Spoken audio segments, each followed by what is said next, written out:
కనీసం మన వాళ్ళకు పనిస్తలేరు, వాళ్ళతో మెయింటెనెన్స్ చేస్తలేరు, ఆ సిట్ ఏమైందో కూడా చెప్తలేరు. ఆ సిట్ ఏమైందన్న విషయాన్ని కూడా ప్రజలకు తెలియజేయాలని చెప్పి నేను కోరుతున్నాను. ఓఆర్ఆర్ మీద భద్రత అంటే సిగ్నల్ వ్యవస్థ లేక, ప్రాపర్గా పెట్రోలింగ్ లేక యాక్సిడెంట్స్ అవుతూ ఉన్నాయి. ఇక గంజాయితో జరిగే యాక్సిడెంట్లు విపరీతంగా పెరుగుతున్నాయి. కాబట్టి వాటి మీద ముఖ్యమంత్రి గారు శ్రద్ధ పెట్టాలని నేను కోరుతా ఉన్నాను. అయితే విచిత్రం ఏంటంటే ముఖ్యమంత్రి గారు శ్రద్ధ ఒక డిపార్ట్మెంట్ మీద బాగా గట్టిగా పెడుతున్నారు. దాన్ని ప్లానింగ్ డిపార్ట్మెంట్ అంటారు.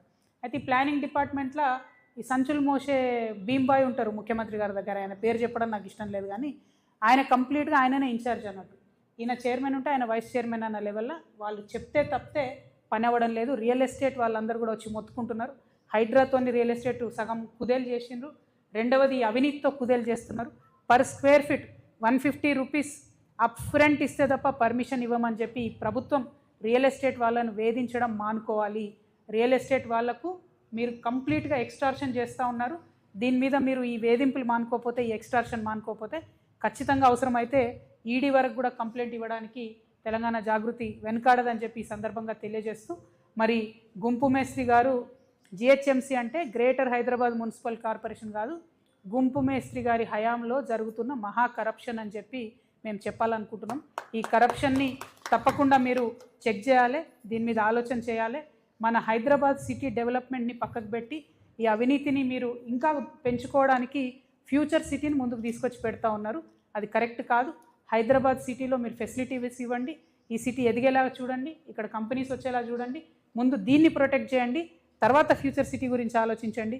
మీ రియల్ ఎస్టేట్ కోసం అటుపోయి హైదరాబాద్ సిటీ ఫ్యూచర్ని నాశనం చేయొద్దని ముఖ్యమంత్రి గారిని కోరుతూ, మళ్ళొకసారి డిమాండ్, ఖచ్చితంగా నామినేషన్ ప్రక్రియను క్యాన్సిల్ చేయాలి.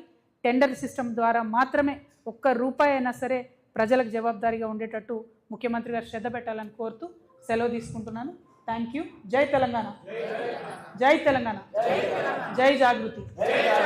మా పార్టీ అనౌన్స్మెంట్ కార్యక్రమం 25వ తారీఖు ఉంటుంది కాబట్టి మేము ఆ రోజు 25 నాడు జరిగే కార్యక్రమాన్ని పర్యవేక్షించడానికి తెలంగాణ జాగృతి తరఫున ఒక 21 కమిటీలను వేయడం జరిగిందండి. ప్రతి కమిటీలో దాదాపు 30 మంది మనకు సభ్యులు ఉంటారు. ఆ తర్వాత వాలంటీర్ల సంఖ్య దాదాపు ఒక 500 మందితో వాలంటీర్స్ ఉంటారు.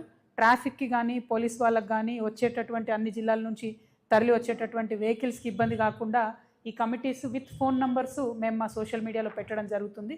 సో ప్రెస్ మిత్రులందరి పక్షాన ప్రజలకు కూడా తెలియజేస్తూ ఉన్నాను. పొద్దున మనకు 10కే ముహూర్తం ఉంది కాబట్టి తొందరగా తరలి రావాలి. వచ్చేటటువంటి వారందరూ కూడా పార్కింగ్ ఏర్పాట్లన్నీ కూడా చేస్తూ ఉన్నారు. బట్ ఏమాత్రం అనుమానాలు ఉన్నా ఈ కమిటీల వివరాలన్నీ ఆన్లైన్లో ఉంటాయి కాబట్టి డైరెక్ట్గా ఫోన్ చేసి తెలుసుకోవచ్చు. జాగృతి బాధ్యులందరినీ కూడా ఒక 21 కమిటీలతోని మేము సభకు ఏర్పాట్లు చేసుకుంటామని సంతోషంగా తెలియజేస్తున్నాము. Thank you. జై తెలంగాణ. జై తెలంగాణ.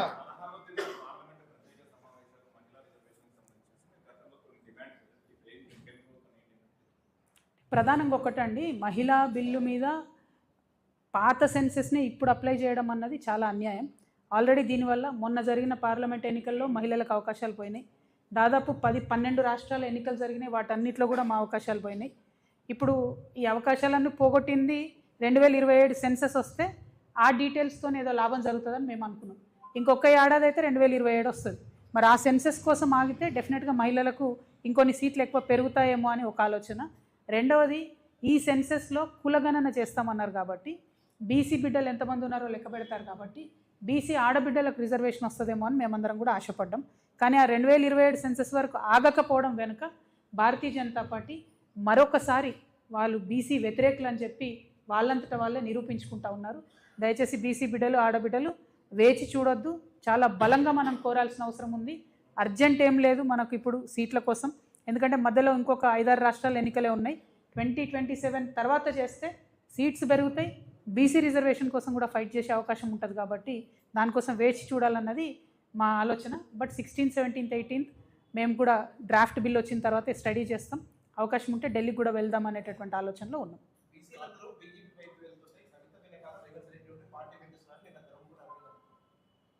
అసలు ఆయన ఎవరన్నది సగం మంది గుర్తులేదు. మా నిజామాబాద్ వాళ్ళకే గుర్తులేదు ఆయన ఎవరన్నది. ఆయన గురించి నేను మాట్లాడేందుకే, ఆయన ఏం మాట్లాడతాడో ఆయనకే అర్థం కాదు. పొద్దున ఏం మాట్లాడతాడో రాత్రి ఏం మాట్లాడతారో, ఒక రోజు ఒక మాట ఇంకో రోజు ఇంకో మాట. అట్లాంటి వాళ్ళ గురించి మాట్లాడి నేను టైం వేస్ట్ చేయదలుచుకోలేదు. తెలంగాణ ఆడబిడ్డలు స్వయం ప్రతిపత్తి కలిగినటువంటి వాళ్ళు, స్వతంత్రంగా ఆలోచించుకునేటటువంటి శక్తి ఉన్నవాళ్ళు. నేను తెలంగాణ ఉద్యమంలో రాటుదేలి ప్రజల మధ్యలో ఉండి ప్రజల మధ్యలో బతికి ప్రజల కోసం పనిచేయడానికి వస్తున్నటువంటి ఒక ఆడబిడ్డను. నన్ను పట్టుకొని ఎవరో మద్దతు ఇస్తే మీరు బతుకుంటారు, ఎవరో మద్దతు ఇస్తే మీరు ఉంటారంటే కేవలం ఆయన పురుష అహంకారం కనబడుతుంది తప్పితే ఇంకొకటి కాదు. ఇటువంటి మాటలు అరవింద్ గారు ఇంకోసారి మాట్లాడితే మంచిగా ఉంటుందని కూడా తెలియజేస్తున్నాను. Thank you. జై తెలంగాణ. ఏమో నేను చెప్పిన కదా, ఆయనకు తలకాయనే లేదు, ఆయన గురించి ఎందుకు మనకు డిస్కషన్, వేస్ట్ ముచ్చట. ఆయనకు అరవింద్ అనేట ఆయనకు తలకాయ లేదు, ఉన్నా పని చేయదు, వేస్ట్.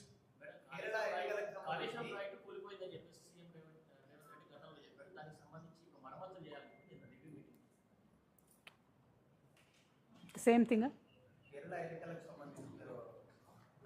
రాజు గారు.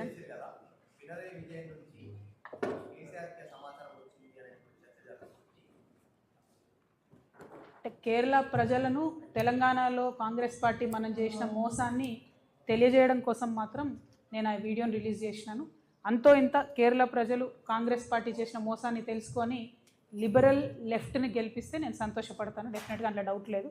ఆ చర్చ ఎక్కడెక్కడ ఏ ఏ పార్టీలో జరిగిందో నాకు అనవసరం, నాకు తెలియదు కూడా.